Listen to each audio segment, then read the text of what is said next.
part 2. All right. All right. Hello. Goober. That was way louder than I thought it would be. All right, guys. It's true crime time again. Thanks for joining us again today. We hope that you've had a great week so far, and if not, we hope that this brings you a little dark joy. I'm Ryan. And I'm Taylor. And this is Pure Malice. So, we are back with part 2 of the Waco Lake Murders. Whoop, whoop. I mean, not whoop whoop for murder, but... So inappropriate. It was. I'm so sorry. I deeply feel for the victims and their families. Okay, moving on. Anyways. All right. Ready? I am. Let's go. Get into it. All right. So, despite the sheer brutality of the crime, Dr. Gilliland was not surprised by the relatively small amount of blood found at the scene.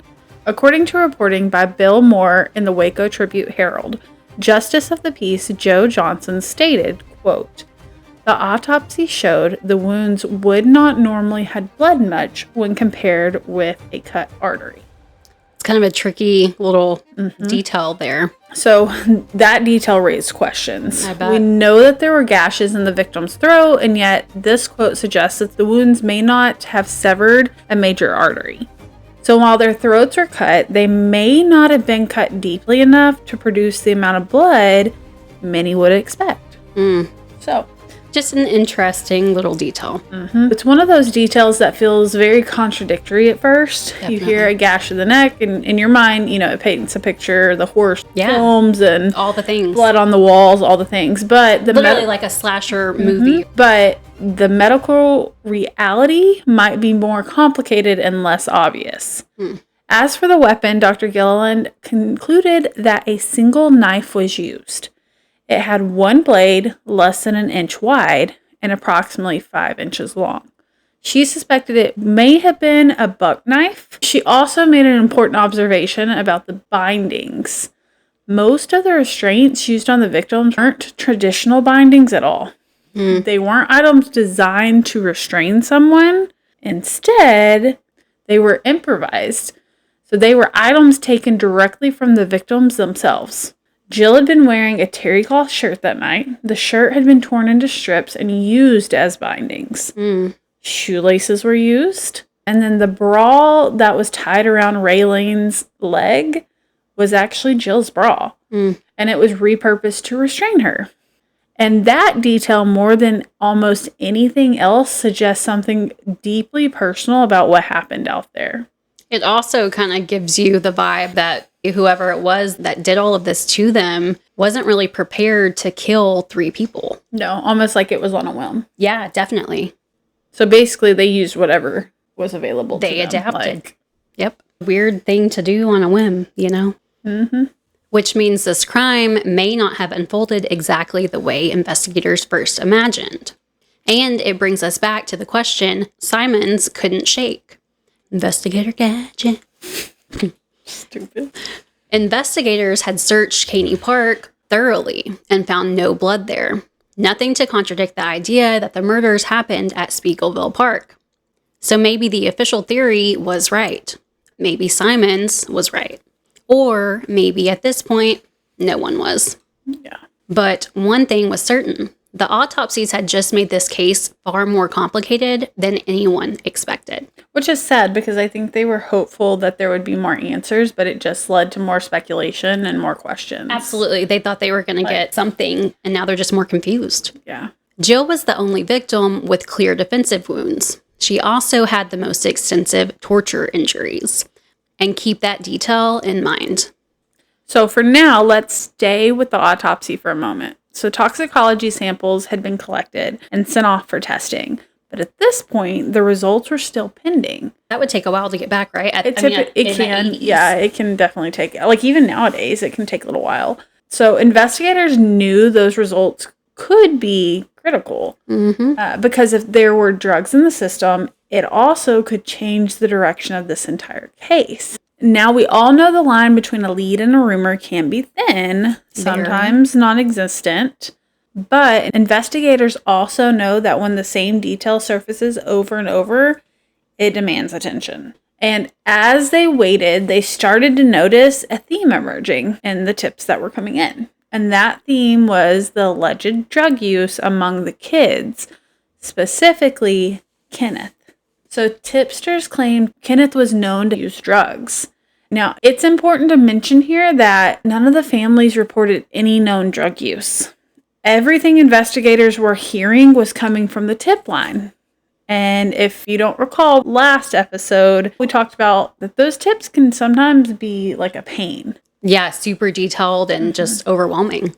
Yep, and the amount of tips in this case was very overwhelming. It was crazy. But some of these tips were painfully specific. So they included a name other than Kenneth's as well. A local dealer named Terry Lee Harper, also known as Tab. According to multiple... Tab? Tab. I was waiting for you to... That is not a very gangster-like name, dude. I mean, Tab.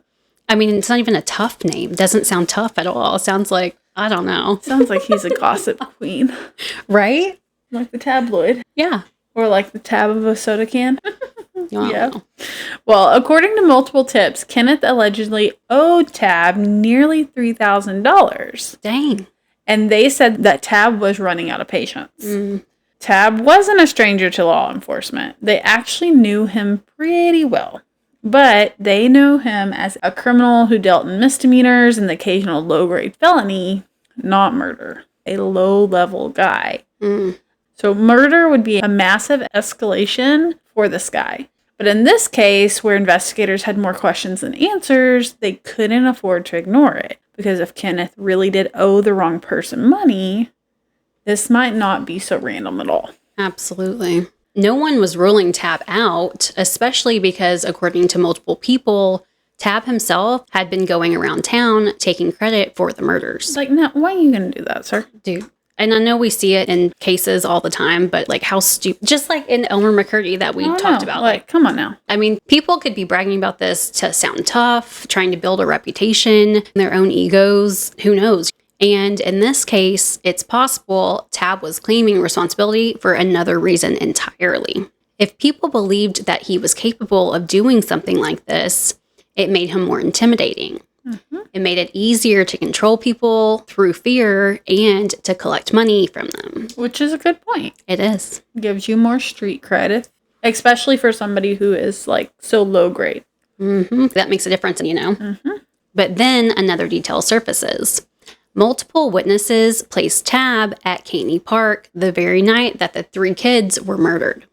And suddenly, this isn't just street talk. This is more than one person placing him at one of the last known locations of the victims.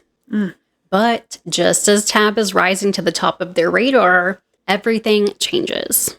The toxicology results come back in early August. And according to reporting by Bill Moore in the Waco Tribune-Herald, all 3 victims were clean. No drugs, no alcohol, completely clean. I mean, I feel like that complicates it more because, you know, you have these rumors or speculations like money owed to this drug dealer. Supposedly. But if somebody is spending that much money on those drugs, unless they're like using it as a secondary gain of selling themselves, which is probably unlikely as well, it's going to make that $3,000 drug debt pretty unlikely. Exactly right. It's far-fetched for sure. In fact, those tox results don't just weaken the theory, they dismantle it. And then something even more shocking happens. On September 9th, Simons is walking past Detective Salinas' desk, and the Lake Waco murder files just happens to be sitting out. And I think that probably Simons couldn't help himself, so he started flipping through it. And he sees a document stating that as of September 3rd, the Lake Waco murder cases had been classified as quote-unquote officially inactive. Okay, so wait a minute. What year are we in right now? Like, are we still in 1982? We are September 3rd of 1982. Which is like... less than 2 months. I would say that's like barely 2 months, right? Like, that's right. That's crazy to me. It's mind-blowing. Mind-blowing that they would... Here you go. Let's put it back out there. We're done. Yeah, that they would just say, hey, this is a cold case now. That's crazy. I mean, like, I guess I could see it after, like, 8, 9, 10, 12 months. Yeah, if you have no leads. But you actively have more leads than you can even go through. It does not make sense. Interesting. Mm-hmm.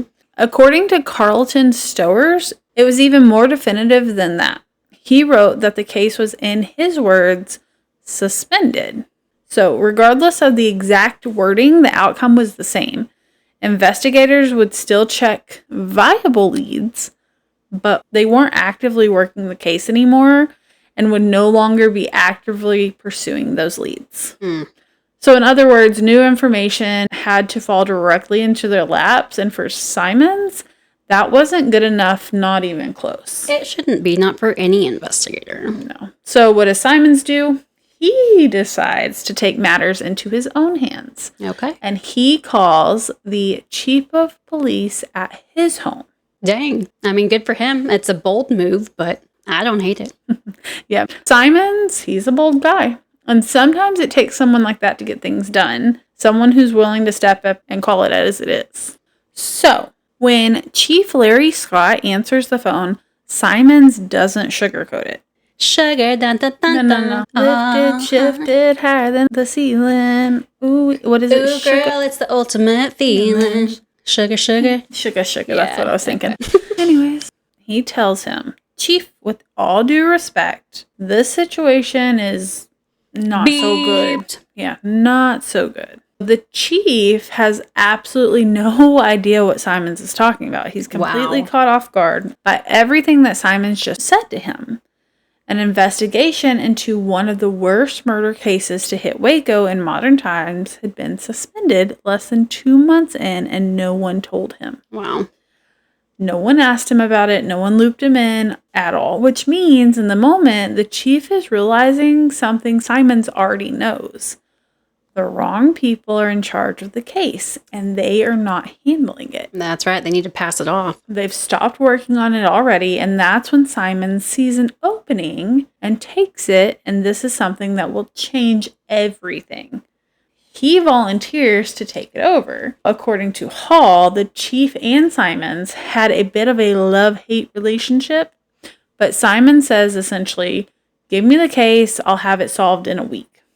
A week. Wow. Yeah. So that, of course, was music to the chief's ears. He's like, yeah, here you go, take it. That's pretty bold to promise that you can solve a case like this in a week. Mm-hmm. But it matters. Chief Scott buys it. Yeah. So I don't know. I don't like making promises like that. Like for example, today I had a patient that I was rounding with some of the surgeons. Mm-hmm. And they were like, no, I promise you're in good hands, because he was overly anxious about some procedure, which I mean, I get it. Like, you're in the hospital, right? But all I could hear is like, oh, no, you're in good hands. We got you. I promise. I'm like, it's a risky promise. That's a big promise, man. I ain't promising nobody. Not doing it. Yep. I'm sure whoever is saying this obviously has a tremendous amount of confidence no matter what job or position they're in if they're saying that. But I agree, it's a very risky move. I feel like it just puts additional pressure that you don't need on you. Yes, it's a way heavier weight. So this is a case that shook all of Waco. So Chief Scott assigns Officer Dennis Bayer to work alongside him. According to Michael Hall, the two of them waste no time. They dive straight in, and almost immediately, Simons finds something that had been sitting there, but never really went anywhere. A lead. It came from another teen at the Methodist home named Lisa, and she points the finger directly at a very unlikely suspect. A young man named Muneer Deeb. It's a very interesting name. It is. And it actually means bright, shining, luminous, brilliant, or illuminating. Just a fun fact for you. Now, Muneer is in his early 20s. And it kind of reminds me of manure. Sorry. It actually really does. And now that you said that, I hope I don't say manure on accident. Whoops. Whoopsie. Every time you say it, I'm going to laugh. He owns a convenience store directly across the street from the Methodist home. It's actually a place that Simons had been before. He knows who Muneer. Wow. Muneer. It really does. Dang it. Like it. It's going to be so hard to not do that now. So sorry. We're country girls, can you tell? Oh, man. Talking about poop on a podcast. Poopy all too podcast. often. Oh, Lord. I mean, I don't think we've talked about poop before. Well, whenever we called Colby and Toy, I said, oh, she's pooping, because it took her a while to come to the phone. Yeah. You talk all about poop. Leave it to me. The Poopy Podcast for your host. Okay. And back to manure. Yes. No, stop. Okay. So, anyways, before it gets stuck in my head too hard, he knew. It's like a bad BM. Stupid. Okay, get it together. Oh, man. Anyway, he knew who Muneer was. So he knew that Muneer and his family had immigrated from Jordan, and he knew Muneer was not intimidating. He wasn't someone you'd look at and immediately think dangerous. He wasn't physically imposing. He walked with a limp, something that the kids at the Methodist home often made fun of. And he seemed lonely. That seems to be the reason that he let the kids from the Methodist home use his store as a hangout. And he does this despite the fact that they weren't kind to him and that they often took advantage of him. And allegedly, Kenneth in particular could be especially cruel. Now, nothing that Kenneth said or did justifies what happened to him, but it is part of the full picture. So some of his behavior was relatively harmless, revving his motorcycle as he sped through the parking lot. Some of it was more direct, like flipping Muneer off as he revved up his motorcycle and sped across the parking lot. But some of it was outright cruel, mocking his limp, or according to the reports, calling him names like Abdul, names that weren't even close to his actual name. Racist. This is basically what he was doing, yeah. And over time, that kind of behavior creates tension, real tension, the kind that doesn't always stay contained. It seems like the root of the tension between these two young men comes down to something deeply personal. Muneer's feelings for Kenneth's best friend at the Methodist home, Gail Kelly. Feelings that, at least from everything we can tell, weren't returned. So Kenneth had warned Gail about Muneer, telling her he was creepy and encouraging her to stay away from him. But according to the other kids at the Methodist home, Muneer was completely infatuated with her, and not in a subtle way. He was so focused on Gail that he eventually offered her a job at his convenience store, which she ended up taking, and it gave him exactly what he seemed to want, a reason for her to be around him all the time. See, that adds a little extra layer there. So Simons and Bear decided to go talk to Gail in person. By this point, she's living in an apartment, and when they sit down with her for her in-person interview, Simons is struck by something he had heard before but hadn't fully appreciated until he saw her standing right in front of him. Gail looks a lot like Jill. Another detail that literally sends you spinning. Very important, yeah. So he asked her if anyone had ever told her that she and Jill looked alike. And Gail says yes. In fact, people have assumed that we're related. So according to Carlton Stowers and Careless Whispers, Simons and Bear are careful not to reveal that they're suspicious about Muneer. But Gail picks up on it anyways and asks them directly if he is a suspect. So Simons deflects a bit and tells her that they've heard that Muneer and Kenneth didn't get along, which Gail confirms. But she's quick to add that she doesn't think Muneer is capable of something like this. That shifts the questions. So Simon starts asking her if she's heard Muneer talk about the murders at all, which she replies, yes. For a while, he kept bringing them up. That's a strange thing to continue to bring up, especially whenever you know it was like her friend. Yeah. I think it's odd. That's weird. So she tells them about one moment in particular that stuck with her, when she said she hoped the victims' deaths were fast. Muneer responded that he had heard Kenneth suffered, and he did not seem upset by it at all. Gail said that it really unsettled her for obvious reasons, and she told him she didn't want to hear things like that. And after that, he stopped bringing it up altogether. At this point, like, this is all she really can give them. So Simons and Bear wrap things up the way officers usually do. They hand her a card, tell her, hey, if you hear anything else or something comes to mind, just give us a call. Mm-hmm. And then they leave. Then around 1 a.m. the next morning, Gail actually calls Simons, and she has something wild to tell him. As soon as he picks up, he can tell that she's upset. According to Michael Hall, she keeps repeating the same thing over and over. He did it. He did it. And when she finally takes a breath and starts to explain, she tells him that earlier that night, Muneer had taken her and a friend to the movies. And at some point after the movie, that night, Muneer looked at her and said, I did it. I killed them. Now, we don't know exactly how she reacted in that moment, whether she looked shocked or confused or just froze, but almost immediately after saying it, Muneer tried to walk it back and tells her, I was just joking. But at this point, it's a little late. Not to mention, like, poor taste in jokes, right? Mm-hmm. Well, especially, like, if it's something that he had stopped, like, bringing up to her, and then all of a sudden just, it's like a guilty conscience. Like, here you go. Yep. Had to get it off of his chest. Yep. So at that moment, Gail makes it clear to Simons that she doesn't think it was a joke. By then, she genuinely believes that he was involved. So after hearing all of this, for Simons, it's Muneer Deeb. He had given himself a week to close the case. And here we are, just days in, and from his perspective, everything is starting to line up. And Simons, he's ready to move forward with an arrest. But not everyone at the department is on the same page. Lieutenant Horton, Sergeant Bob Fortune, and even Bayer has doubts. But there's only one opinion that really matters. Chief Scott. So Simons takes it straight to the top.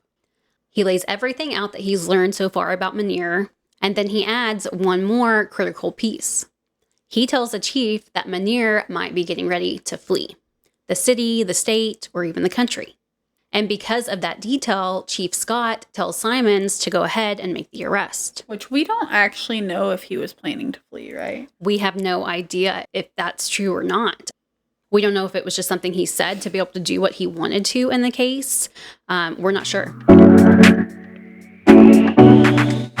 Are you ready to lose weight and keep it off? At Vital Flow Aesthetics and Wellness, we offer powerful, medically supervised weight loss solutions using semaglutide and tirzepatide, the same game-changing medications making headlines across the country. Our expert team will guide you every step of the way so you can achieve real results safely and confidently. Feel better, look better, live better. Call Vital Flow Aesthetics and Wellness today at 254-310-7131 and start your transformation. Vital Flow, where wellness meets results. We are back with the Lake Waco Murders. True crime brought from us to you. No matter how you're listening, don't forget to subscribe. You can find us on YouTube, Spotify, Instagram. You can also... I obviously help run our social media. I can't even get her to like a post or share a post. Hey, I liked guys. one today. You did, actually. Yeah. It's her first ever in over It a is. year. No. I followed something like 6 months ago, so don't even. Alrighty. Well, anyway, you can find us on YouTube at Pure Malice Podcast, Instagram, TikTok, Facebook, and you can listen on YouTube, Spotify, Apple Podcast, or wherever you get your podcast. So we're going to pick up where we left off. We don't actually know if he was planning to flee, correct? We have no idea if that was just like a tactic that Simons was using, if he was just manipulating his chief into letting him do what he wanted with the case, which was go after Muneer, or if that was something that he had heard. Yeah. So with the chief giving him the green light, Simon moves forward and has Muneer arrested. And by the time he's sitting down to talk, Simons has already developed a theory about what happened. Simons doesn't think Muneer acted alone. He believes Muneer would not have physically been able to overpower all three teenagers by himself. Because remember that he walked with a limp. Mm-hmm. So now the question becomes, who helped him? And at this point, Simons steps in and starts interrogating Muneer aggressively, pressing him on what he knows about the murders. But right away, Muneer shuts it down. He swears up and down that he knows nothing. He had nothing to do with it, and eventually Simons realized this approach is not going to get them anywhere. If Muneer isn't going to connect himself to the crime directly, then maybe he'll connect himself to someone else. There's a name that Simons has heard more than once. Man, Chili. Simons is hearing everything. I know, he's in the Gossip Channel, man. He is. So this name was Chili. Apparently this guy, known as Chili, has a reputation for being rough. But Chili sounds more gangster than Tab. I mean, I wouldn't want Chili. I would be like the Iceman or something. You'd be like Vanilla Ice. Oh, well. I was thinking the Iceman. Oh, well. I'm looking like a disco ball. Hey. Smile at me, daddy. What you looking at? Anyways, all right. So Chili obviously is not his real name. Right. But that's all he really has to go with is that nickname. So Simons asked Muneer directly if he knows him. Muneer says no, not really, and goes on to explain that he owns a centrally located convenience store and a lot of different people come through. Which is so true. I mean, he has a business and sees all kinds of people. And he said one of these people is a guy that others call Chili, but that doesn't mean he actually knows him. Yeah. So Simons pushes a little further. He tells Muneer to give him the guy's real name.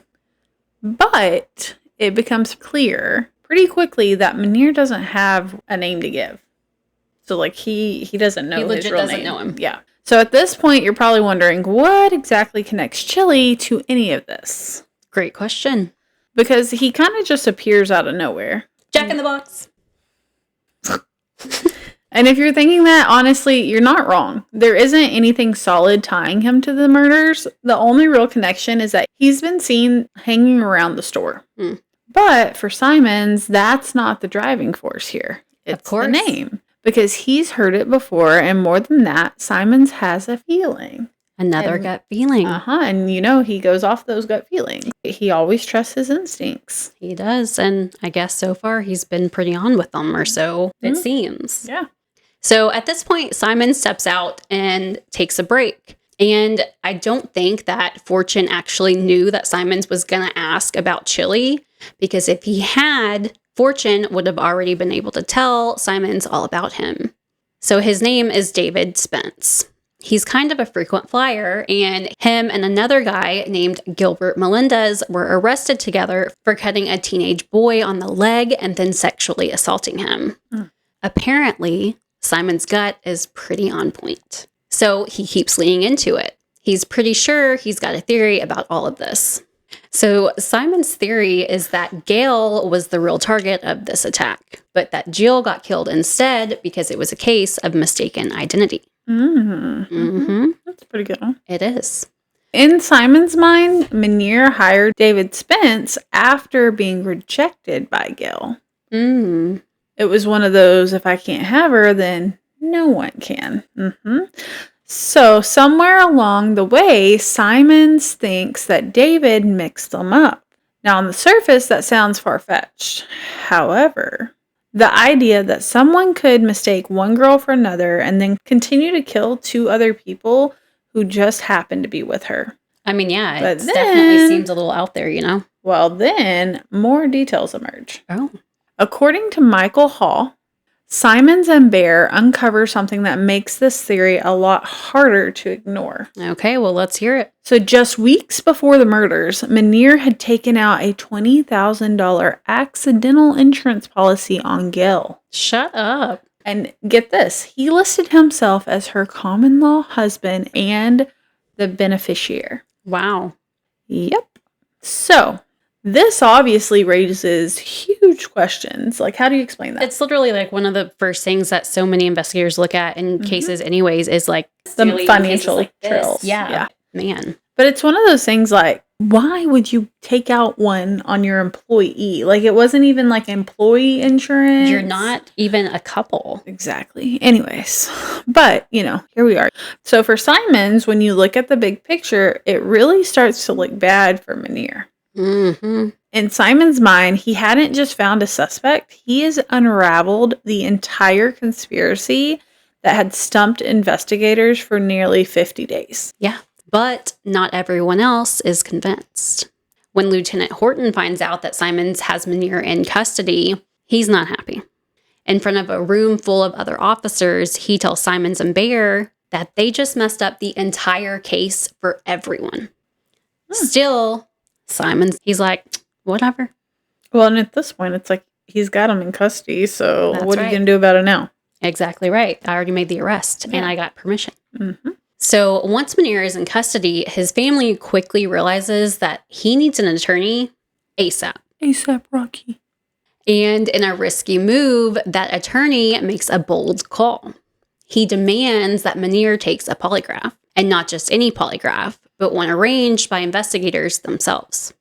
So basically he's saying, hey, he wants to do a polygraph, put your best guys on it, like go big or go home, basically, you know? Which is crazy to me because, like, the amount of evidence that polygraphs are in, you know, like, they're not something that uphold in court and, like, they're not 100%, like, fail-proof or whatever. No, they're not. Like you said, like, it's not supported in court. You can't actually get a conviction off of it. Yeah. Anyways. And as risky as it sounds, it worked. Muneer sits for a 3-hour polygraph and he passes. Just like that, the momentum that Simons thought he had is gone. Bum, bum, bum. That's right. Big ol' womp, womp, womp. So Muneer is released from custody. And for Simons, it's a devastating blow. After 17 years on the force, he walks away. Straight up quits. And the way it reads, at least to me anyways, is this. Simons still thinks that he's right. He still believes that his theory is the truth. And if Waco PD isn't going to let him pursue what he believes to be justice for Jill, especially because he promised her, then he's going to do it his own way.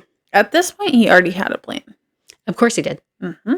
So now you could call this plan a little odd, but at the same time, there's part of you that hears it and thinks this could work. Like, it's crazy enough, it might work. Like, it's so far out there, it might. So remember David Spence and his associate Gilbert Melendez. So they're both sitting in McLennan County Jail facing serious charges from the earlier case. As they should be. Charges that could carry significant prison time. Mm-hmm. And as far as we know, they have nothing to do with the Lake Waco murders. Meanwhile, Simons is now newly unemployed, so he decides to play the long game. He takes an entry-level job at the county jail with one goal in mind.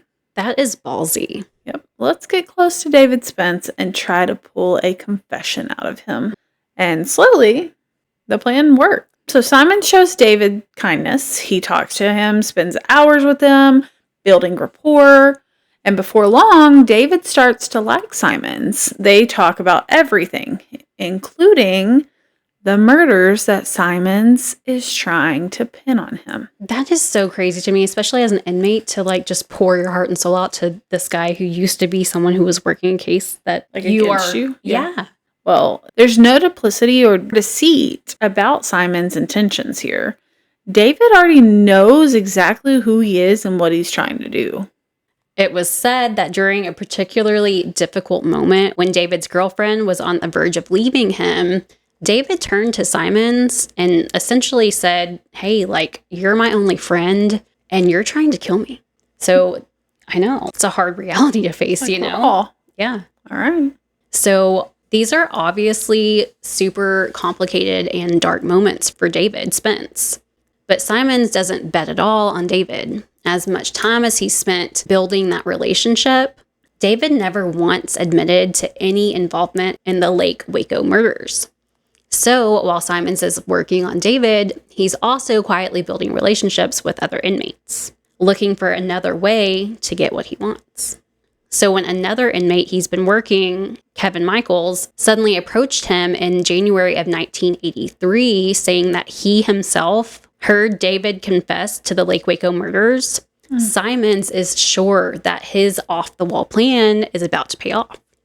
But get this. The informant also accuses a new suspect. And that suspect was Gilbert Melendez, who, if you remember, was involved in the assault case with David Spence. Yep. Now, Simons isn't with Waco PD on the task force anymore. So it's not like he can just call the chief and say, hey, this is what I found out. So instead, he decides to call the new district attorney, Vic Feazell. This new district attorney was eager to make a name for himself. He was young, audacious, and even a little arrogant. Arrogant, confident, whatever. Yeah, depends who you're asking, right? Yeah. So Simons gets in touch with Vic's assistant and he's like, hey, you're never going to believe this, but I've got David Spence's confession on the Lake Waco murders. He basically says Spence confesses to every single inmate that crosses his path. And it's not just Kevin who said it this time, like who came to me with this information. Yeah. At this point, informants were popping up around every single corner trying to tell Simons information on David Spence. So at this point, Vic is interested enough that he puts together a task force for the case in March of 1983. So Waco PD hasn't done much since Simons' resignation. So he decides, why not make Simons part of the new team? Okay. So now that one of the informants is pointing the finger at Gilbert, Simons has some leverage all of a sudden. He goes to Gilbert and tells him, I've got some good news and some bad news. The bad news is I'm about to put you on death row. Golly. But the good news is if you help me put David on death row too, then you can go your merry little way. And to be clear, I don't know if there was any formal immunity deal on the table. That's one thing, we couldn't find anything that actually confirmed it. But eventually, Simons put enough pressure on Gilbert, and the fear of the death became real enough that Gilbert agrees to cooperate. I mean, that's a pretty big scare there. And so when he does, he says that he was there and that David was there too. But then something interesting happens. So when Simons takes Gilbert out to both Caney Park and Spiegelville Park, Gilbert can't give him the details. He can't say who did what to what victim or each victim. He can't clearly explain where things happened. In fact, he almost seems confused. Wow. I mean, that's big details to be missing if you actually committed the crime, you know. I know. I almost couldn't breathe. I heard you. I thought it was the mic. I don't know why I was holding my breath. All right, back to it. But as far as Simons is concerned, that doesn't matter. He writes it off. Gilbert had said that he and David were drinking and getting high that night, so Simons chalks up the lack of memory to that. But then Gilbert completely recants. He takes it all back. That's never a good thing. So now, not only does Gilbert not know the specifics of the crime, he's also withdrawn his confession entirely. And when you stack that on top of the way that Simons got the confession in the first place, it becomes pretty clear that this was a false confession. Which is so unfortunate. It is. I feel like, I don't know, he pressured into that. It's like, And- boom. Now you lost all momentum. All of it. But Simons doesn't want it to be. So he pivots again. Because if you remember... Oh. Oopsie. Lost a Skittle. I actually fell back in my hand. Taylor's got the rainbow today too, guys. It's inaccurate. She said, I never had it. Inaccurate. Look at it. Okay, wait. How far are you? Like a little over 21. 21 weeks, guys. Woo! Okay. He shifts his focus. Because if you remember, Gilbert was his pathway to David. And David was his pathway to Muneer. So instead of letting it go, Simons finds another way in. If Gilbert isn't going to hold up as a reliable path to David, then maybe someone else will. And that someone is Gilbert's brother, Toni Melendez. All the family ties. I was going to say that's so unfortunate too. And them all against each other. Yes. At the time, Toni is already in serious trouble with the law. He's actively wanted out of Corpus Christi on robbery and sexual assault charges. All the sexual assault charges, dang. Which means, I know, I'm like, golly. Which means he's not exactly in a position to be picky about his options. Simons knows that and he sees an opportunity. Toni is exactly the kind of person who might be willing to talk, especially if it means helping himself. So Simons starts working that angle. So Simons picks up Toni and brings him in. At first, it seems like the goal is pretty straightforward, hoping that Toni might help him nail Gilbert. Maybe Gilbert had said something to him. Maybe there was a confession. Maybe Toni knew something that could potentially unlock this. But somewhere along the way, Simons gets another one of those hunches. Another one. And once again, it shifts things. So he starts to suspect that Toni might not just know something, but he also might have been involved. So now, just like that, Simons has another suspect. But unfortunately for him, he's still in that same position. Yep. No solid confession, no physical evidence tying any of these men to the crime. At least not yet. Not yet. So that's when Assistant District Attorney Ned Butler steps in. And he finds what he believes is a game changer. So one day, Butler is going through the Lake Waco autopsy photos when he has what can only be described as a moment. Remember those small, strange bruises Dr. Gillen noted on Jill? Yep. The ones she didn't assign much significance to at the time, but did note. Well, Butler sees something very different. What did Ned find? To him, those aren't just bruises, they're bite marks. That's a good call out. It is, right? Now, this isn't coming out of nowhere. Butler is fresh off his first dental appointment? Did he have a dental appointment? Is that what it is? Not the death penalty. It's a dental appointment. Yeah, sorry guys. Okay. That's how they do it nowadays. I'm like, what in the world? So Butler is fresh off of his first death penalty case. A case he won in large part because of the then developing field of forensic odontology. Teeth marks. So when he sees those injuries, he immediately recognizes what he believes they are. So who does he call? And more in Ghostbusters. Oh, Yeah. you almost missed it. Ghostbusters. You ruined it. We're done. Okay, moving on. And more importantly, he knows exactly who to call. No, okay, she's over it. All right, so he reaches out to a forensic odontologist named Homer Campbell, and he sends him everything. The photos, the details, all of it.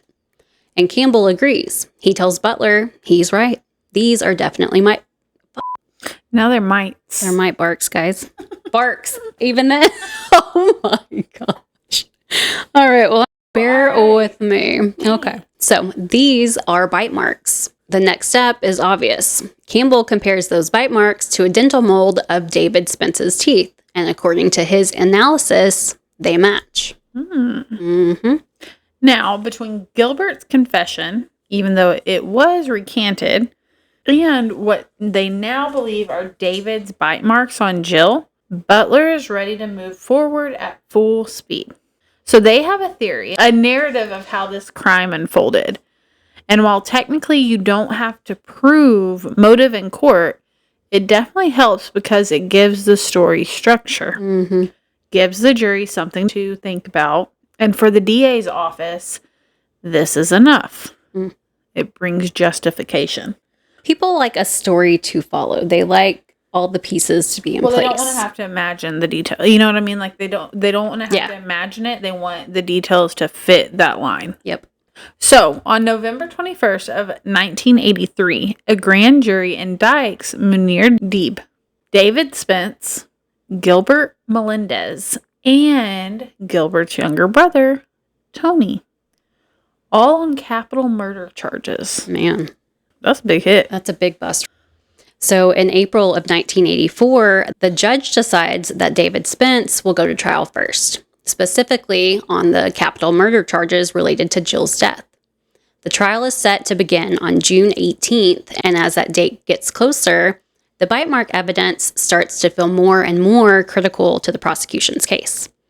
At this point, Gilbert is still sticking to his recantation, and Toni has denied any involvement from the very beginning. But just days before the trial is set to start, wouldn't you know, Dun, dun, dun. everything changes again. Toni flips. He agrees to plead guilty to 2 counts of murder and claims that he, David, and Gilbert killed the teens at Caney Park before transporting their bodies to Spiegelville Park. which lines up almost exactly with what Simons had suspected all along. And in exchange for his cooperation, Toni receives a much lighter sentence, life without parole. So now David is headed into trial facing a very specific lineup of evidence against him. He's up against multiple jailhouse informants, a cooperating co-defendant, and a forensic odontologist tying him to the crime through those alleged bite marks. After roughly a 2-week trial, David is convicted for the murder of Jill Montgomery, and within days, he is sentenced to death. Ooh. And right around the same time, Gilbert changes his tune again. He decides to cooperate, and he takes the same deal as his younger brother. So Muneer's first trial, also for Jill's murder, begins on February 21st of 1985. And for the most part, it follows a very similar path to David's trial. But this time, there's a new piece of evidence introduced. Shortly after David's first trial, Simons had been out at Caney Park with an investigator from the district attorney's office. They were walking the area where Toni claimed that the murders had taken place, based on his confession, when they came across something unexpected. Lying on the ground, partially covered by leaves, was a gold bracelet, and it looked a lot like one that Jill had owned. I don't know about you, but I'm a little suspicious here. So for Simons, this felt like confirmation. To him, it backed up Toni's version of events and reinforced the idea that the murders had actually happened at Caney Park. But this detail is worth pausing for. Yes, it is. So not everyone was convinced. It may have looked similar, but there were things that didn't quite add up. For one, the bracelet was described as being extremely clean. And if you think about it, if it had really been sitting in the elements for nearly 2 years, there's no way it would have still looked that clean. Absolutely not. And there's other questions on top of that. How does something like this get missed during earlier thorough searches of the area only to be found 2 years later just sitting under some leaves? So true. That's hard to believe. But whatever explanation was given in court, the jury believed it. And Muneer's trial ends the same way David's did, with a guilty verdict and a death sentence. Then comes David's second trial. Obviously, he appealed. So this time, for the murder of Kenneth Franks, and once again, found guilty, sentenced to death. It's unfortunate. Now, despite the skepticism that still exists within parts of the Waco Police Department, Truman Simons is, at this point, being celebrated as a hometown hero. After David's first trial, the jurors even request to meet him face to face. So Simons goes in to meet them. Bazell walks Simons into the jury room and says, quote, "Ladies and gentlemen, I thank God for men like Truman Simons. So should you." And it seems like they do. And it's not just the people of the jury. Just about everyone is super grateful to Simons. He's celebrated across the state. He's praised, recognized, and eventually even named Peace Officer of the Year. But even before that award is officially given, questions start to surface and people begin to wonder whether that title was deserved. Whether the case was actually solved or if Simons was simply dead set on proving his instincts right is something you'll find out next time. That's where we're going to leave you. I'm Ryan. And I'm Taylor. And remember, it's not just crime, it's Pure Malice. Before you go, leave us a comment and tell us your thoughts on the case so far. You can follow us. You can follow us on Instagram, TikTok, Facebook, Spotify, and YouTube.